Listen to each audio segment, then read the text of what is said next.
अगर आपका भी सपना है एक गवर्नमेंट टीचर बनना, लेकिन अभी अभी आपने 12th पास की है और आपको ये नहीं पता कि इसका क्या प्रोसेस है और कौन सा एग्जाम होता है और कौन कौन सी डिग्री इसके लिए करनी पड़ती है, तो आप एकदम सही वीडियो देख रहे हो। नमस्कार, मैं हूं कांता गहलोत। आप सभी का सिलेक्शन हब के इस यूट्यूब परिवार पर हार्दिक स्वागत और अभिनंदन करती हूँ। जैसा कि आप पीछे थंबनेल के अंतर्गत देख रहे हो कि आज के इस वीडियो के अंतर्गत अपन चर्चा करने वाले हैं कि ये रीट नाम की बला क्या है। अगर गवर्नमेंट टीचर बनना है तो क्या ये एग्जाम देना जरूरी है? इससे पहले भी अगर कोई डिग्री करनी पड़ती है तो वो कौन सी डिग्री करनी पड़ती है? इन तमाम बिंदुओं के बारे में चर्चा करने वाले हैं इस वीडियो के अंतर्गत, तो अंत तक जरूर देखिएगा। चलो वीडियो को स्टार्ट करते हैं। सबसे पहले तो कि रीट है क्या, इधर देखिएगा। रीट क्या है? तो रीट एक अपने पात्रता एग्जाम है, गवर्नमेंट एग्जाम। एक तरीके से सरल भाषा में बताऊं तो अगर आपको गवर्नमेंट टीचर बनना है तो इसकी पहली सीढ़ी जो है, वो पहली सीढ़ी क्या है? रीट है। क्योंकि रीट के एग्जाम के बिना आप गवर्नमेंट टीचर नहीं बन सकते। और रीट के एग्जाम देने से पहले आपको क्या करनी पड़ेगी? डिग्री करनी पड़ेगी। कौन सी डिग्री करनी पड़ेगी? या तो आप बीएड कर सकते हो, या फिर आप कौन सी डिग्री कर सकते हो? बीएसटीसी की डिग्री कर सकते हो। जस्ट 12th के बाद में बीएसटीसी के फॉर्म भी होते हैं। अभी कल 20 मई को ही अपने एग्जाम भी है बीएसटीसी को लेकर के। और रीट पात्रता परीक्षा, हालांकि ये केवल और केवल पात्रता परीक्षा है, इससे आपको जॉब नहीं मिलने वाली है। अगर आपने ये पास कर ली तो आप एलिजिबल हो जाओगे 3rd ग्रेड के एग्जाम के लिए, रीट मेंस के लिए। अगर उसमें आपके अच्छे मार्क्स आए तो आप टीचर बन सकते हो। तो कंप्लीट डिटेल में बात करते हैं, कैसे इसका कंप्लीट रोड मैप के बारे में बात करेंगे कि अपने रीट क्या है और 12th के बाद में टीचर्स कैसे बन सकते हो आप लोग, और आपका कंफ्यूजन क्या रहता है इसको लेकर के। इन डिटेल कंप्लीट वीडियो के अंतर्गत अपन पूरी डिटेल के बारे में बात करेंगे। चलो सबसे पहले बात करते हैं कि आप अभी अपने 12th पास की है और आप एक ऐसे चौराहे पर खड़े हो कि कहाँ जाना है। क्या मुझे आर्मी में जाना चाहिए? क्या मुझे टीचर बनना चाहिए? क्या मुझे सिविल सर्विसेज की तैयारी करनी चाहिए? या फिर मुझे नीट जेई की तैयारी करनी चाहिए? ये सारे तमाम बिंदु आपके दिमाग के अंतर्गत चल रहे हैं और आप सोचते रहते हैं कि मेरे को किसकी तैयारी करनी चाहिए। तो एक बार आप अपना दिमाग दिल से सोचिएगा कि मुझे तैयारी किसकी करनी है और मेरा इंटरेस्ट किस में है और मुझे कौन से सब्जेक्ट पढ़ना अच्छा लगता है।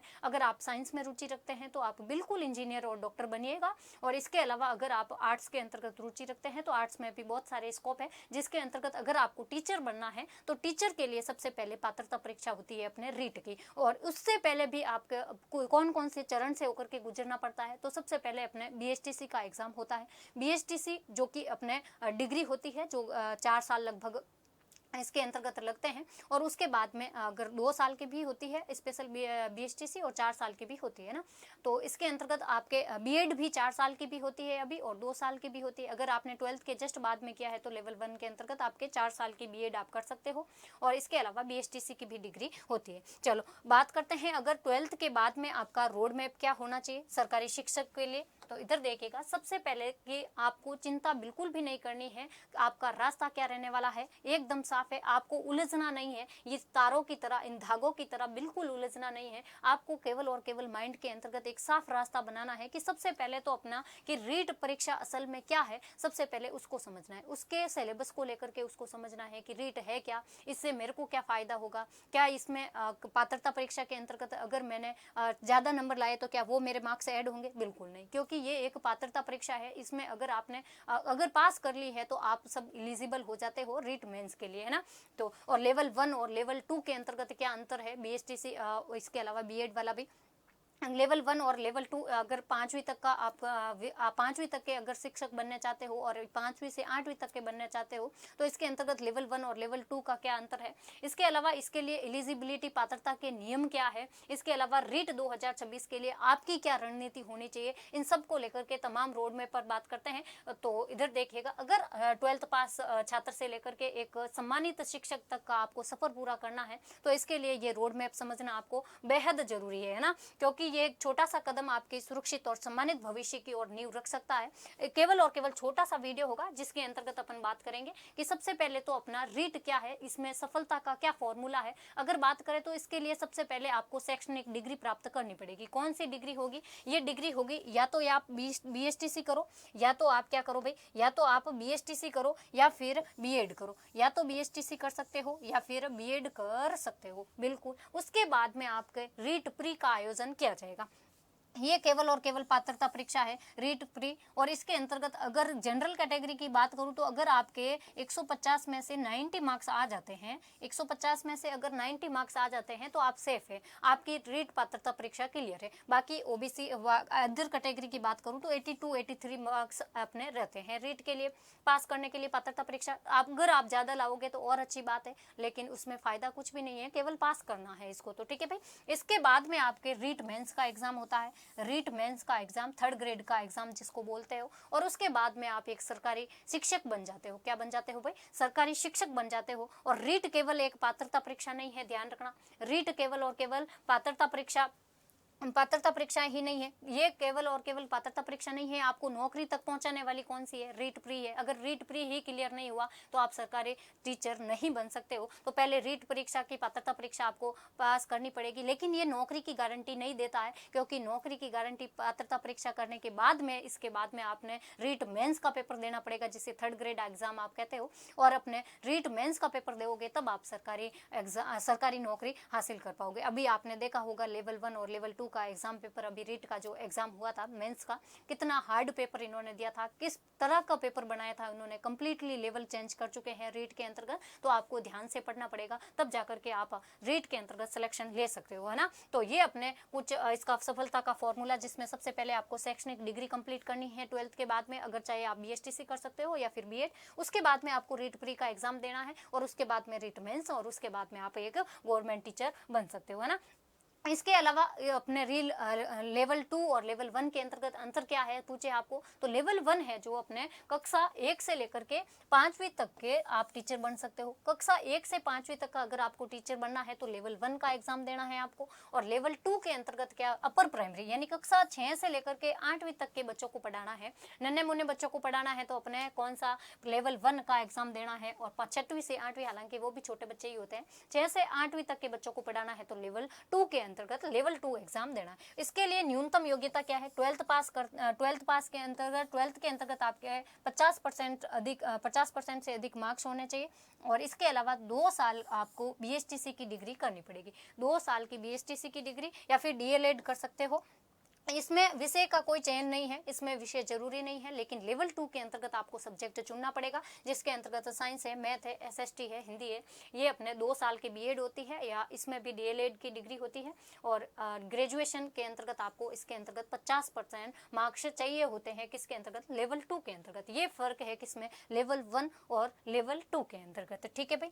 चलो आगे बात करते हैं कि आपको बिल्कुल रीट एग्जाम दे कौन सकता है, ऐसा इसके लिए कौन कौन सी आपको पात्रता चाहिए होती है। इधर देखिएगा, जो विद्यार्थी अपनी योग्यता पूरी कर चुके हैं, कौन सी योग्यता, या तो आपने बीएसटीसी का एग्जाम दिया है और बीएसटीसी आपने क्लियर की है, या फिर बीएड का एग्जाम दिया है, तो आप रीट पात्रता परीक्षा दे सकते हो, है ना।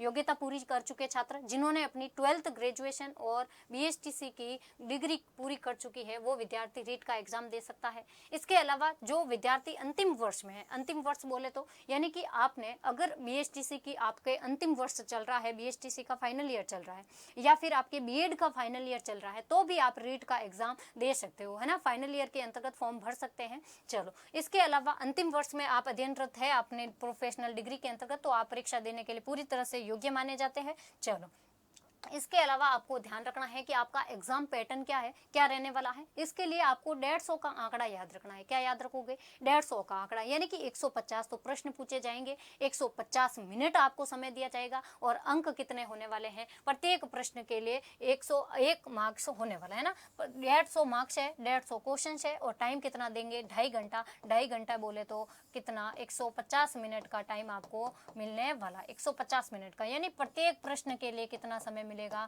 प्रत्येक प्रश्न के लिए 1 मिनट का समय दिया जाएगा। प्रत्येक प्रश्न के लिए कितना मिनट, 1 मिनट का समय दिया जाएगा। अगर बात करूं एग्जाम पैटर्न की, अपने एग्जाम पैटर्न की बात करूं तो इधर देखिएगा, लेवल 1 के एग्जाम पैटर्न की बात करूं तो अपने 3 तो कॉमन रहने वाले हैं सबके अंतर्गत, लैंग्वेज फर्स्ट, लैंग्वेज सेकंड, और इसके अलावा जो साइकोलॉजी वाला पार्ट है अपने बाल विकास को लेकर के, बाल विकास और शिक्षण विद्या, जिसे सीडीपी के नाम से जानते हैं, 30 मार्क्स का है। और अपने भाषा अगर बात करें तो 30 मार्क्स की, और सेकेंड भाषा आप अंग्रेजी या संस्कृत में से, दोनों में से कोई भी एक चूज कर सकते हो। और अपने फर्स्ट भाषा तो कौन सी, हिंदी हो जाएगी, और सेकेंड भाषा में अंग्रेजी या संस्कृत में से कोई भी चुन सकते हो, और ये भी 30 मार्क्स की है ना। तो ये तो सब में कॉमन रहने वाला है। है। इसके अलावा कौन कौन से लेवल 1 के अंतर्गत ईवीएस है अपने 30 मार्क्स का, और अपने मैथ्स दे रखी है 30 मार्क्स की। 30 मार्क्स की क्या दे रखी है भाई, मैथ्स दे रखी है। ये अपने लेवल 1 का एग्जाम पैटर्न है। नेगेटिव मार्किंग नहीं है इसके अंतर्गत प्री के अंतर्गत तो। और अपने लेवल 2 की बात करूँ तो लेवल 2 के अंतर्गत अपने ये 90 मार्क्स तो आपके कॉमन रहने वाले हैं, जिसके अंतर्गत आपके साइकोलॉजी वाला 30 मार्क्स का पार्ट हो जाएगा, और इसके अलावा लैंग्वेज का 30 मार्क्स का पार्ट हो जाएगा, और अपने सेकंड लैंग्वेज का भी 30 मार्क्स का, जिसके अंतर्गत आप इंग्लिश या संस्कृत में से कुछ भी चयन कर सकते हो ना, इंग्लिश या फिर संस्कृत में से एक चयन कर सकते हो ना, और एक आपके हिंदी हो जाएगी, और एक अपने ये साइकोलॉजी वाला यानी कि बाल विकास वाला पार्ट हो जाएगा। ये तो सबके अंतर्गत कॉमन रहेगा लेवल 2 के अंतर्गत। लेकिन अपने सब्जेक्ट की बात करूँ तो साइंस और कॉमर्स बैकग्राउंड की अगर बात करूँ तो इसमें अगर आप साइंस बैकग्राउंड है तो 60 मार्क्स की आपके साइंस पूछी जाएगी, और इसके अलावा आर्ट्स या कॉमर्स बैकग्राउंड के हो आप तो आपके एसएसटी और हिंदी के अंतर्गत 60 मार्क्स के एसएसटी रहने वाली है। इसके अंतर्गत भी प्री के अंतर्गत नेगेटिव मार्किंग नहीं है बिल्कुल भी, लेकिन मेंस के अंतर्गत नेगेटिव मार्किंग है ना। इसके अंतर्गत भी 150 मार्क्स का आपके पेपर आएगा, 150 मार्क्स का पेपर आएगा, और 150 क्वेश्चन आपको पूछे जाएंगे, और आपको मिनिमम अपने अगर ओबीसी कैटेगरी से हो तो 83 से काम चल जाएगा, और जनरल वालों के लिए 90 मार्क्स तो आपको चाहिए होंगे। चलो, इसके अलावा आपको की पासिंग टारगेट क्या है, आपको कितने अंक लाने चाहिए कि आप ये परीक्षा पास कर सकते हो, तो लगभग आपको 60% मार्क्स लाने चाहिए, है ना। 150 में से 60% मार्क्स तो आपको लाने पड़ेंगे। 60% मार्क्स का मतलब क्या है, यानी कि आपको 150 में से 90 मार्क्स, अगर आप जनरल कैटेगरी से हो तो 90 मार्क्स, बाकी वाले ओबीसी वालों और बाकी वाली कैटेगरी के लिए 82 83 मार्क्स आपको लाने पड़ेंगे, ठीक है भाई। इसके अलावा रिजर्व कैटेगरी है उसको 83 मार्क्स लाने पड़ेंगे, ओबीसी एससी एसटी उनको 55% लाने पड़ेंगे, ठीक है भाई। और इसके अलावा आपको रीट प्री के अंतर्गत न्यूनतम क्वालिफाइंग अंक हासिल करना है। इसके अंतर्गत मेरिट पे कोई प्रभाव नहीं पड़ता है इसका, अगर आप ज़्यादा मार्क्स लाओगे तो इसमें मेरिट पर कोई प्रभाव नहीं पड़ने वाला है।